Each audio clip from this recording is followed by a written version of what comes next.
Hello everyone, and welcome once again to the Heir's Lair. I'm your host, Jonathan Taylor. Normally, when doing a book review, I start by reading the synopsis of the book. However, on this occasion, I think it's fair to say that this book needs no introduction, so I will instead jump right into the review.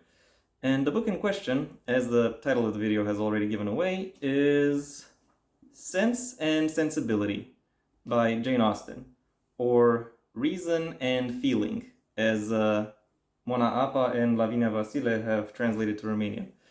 The German translation actually follows a similar convention, and I have to say, while I do find the wordplay of the original's title to be entertaining, I think the translated titles work better when considering the actual message of this book. That being said, is there more to this book than simply its message?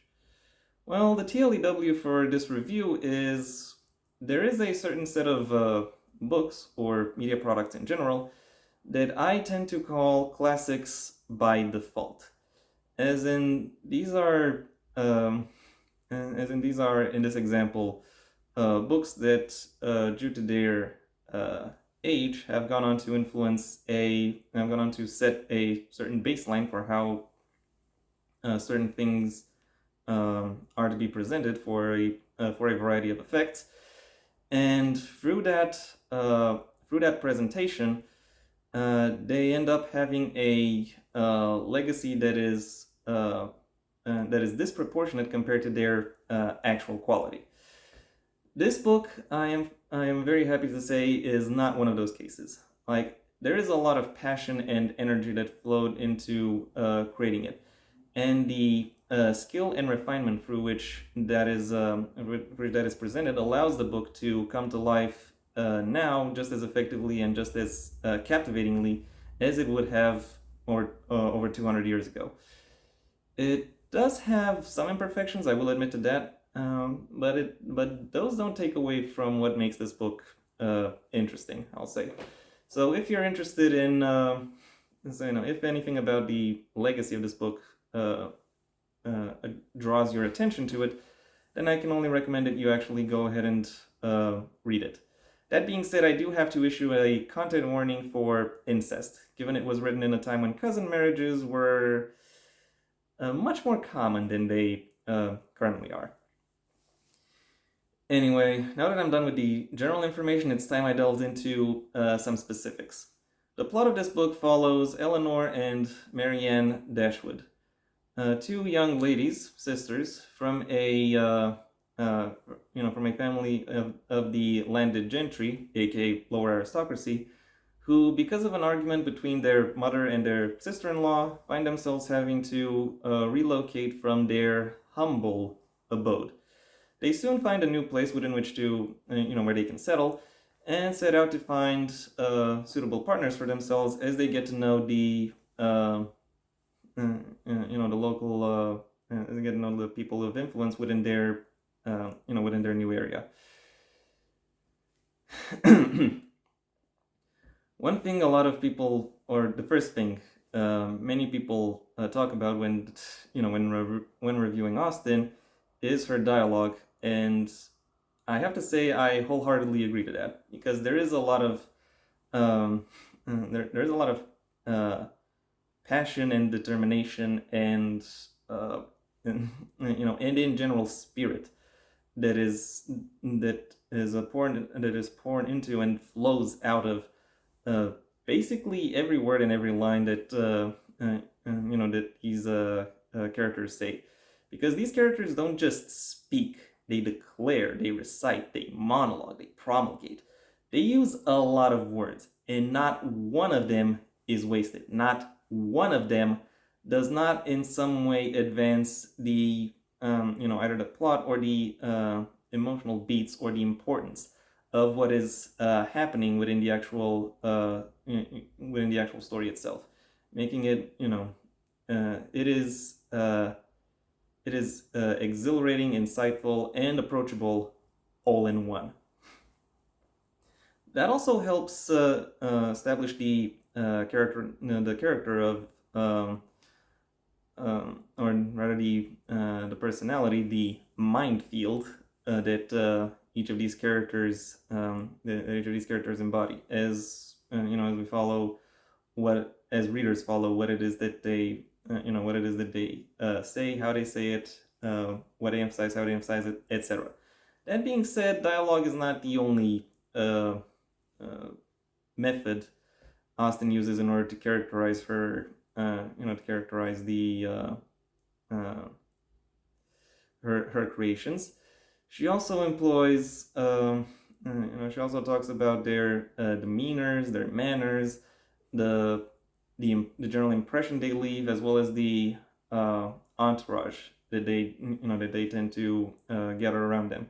And from those entourages, something somewhat interesting results, as in there's a lot of indirect characterization that emerges as readers get to know the characters through the lens of the other characters, thereby thereby broadening the social tapestry that Austen herself presents within this book. When it comes to the world building, I am unfortunately a little less praise happy in that regard, because well, don't get me wrong, the locations are quite well described, but they are described in such ways to make them distinctive, yet not memorable. It is more or less their geographic position, as well as their connection to the characters, that make them interesting or noteworthy. But then again, this book isn't really about the places. It's about the people. So the world building being not not great is not necessarily a deal breaker.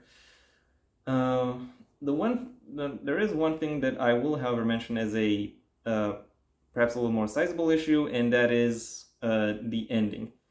Or more precisely, the fact that the book doesn't really seem to end. Instead, it just kind of stops.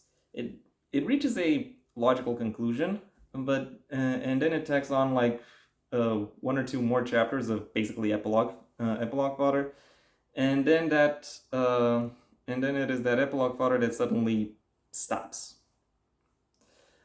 I guess people hadn't figured out endings yet by the time this book was written.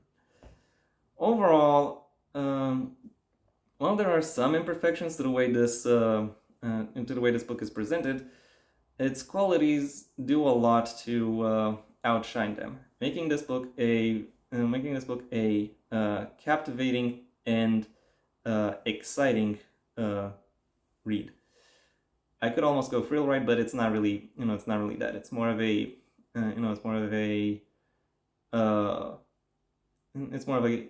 quiet journey, but still an intriguing one nevertheless. My final rating for Sense and Sensibility is a 4 out of 5. And that was my review. Thank you for your attention. If you enjoyed it, well then please like the video, maybe even share it wherever you think other people will also like the video. If you have anything to add to the book itself or to my review of it, that's what the comment section is for. And if you want to see when my next video gets released, well then please subscribe. And ideally also ring the bell or do whatever else YouTube will ask of you in order to keep you notified. My books, the first of my own Heir to the Empire series, The Next Generation and The Path Not Taken, are available at various book retailers under their respective master links in the description down below, right past my social media links, which I suggest you check out should you choose to. Additionally, you have the option of supporting me on Patreon, where depending on the level at which you pledge, you will receive various perks, the specifics of which I will allow you to discover for yourselves. I also have a second channel where you can hear me talk about whatever interests me that isn't related to books or literature. It's mostly other entertainment media, to be honest. So if you want to hear my thoughts on those, go ahead and check it out. If, however, you want to know more about my thoughts on books and literature, then you can stay on this channel and go through my extensive backlog of book reviews, writing advice, and lore videos. If none of those if none of those interest you, then I suggest you go ahead and do whatever else you want with the rest of your day, because it is your day after all. And yeah, now I'm done. Until next time, I am Jonathan Taylor, and this has been the Heir's Lair.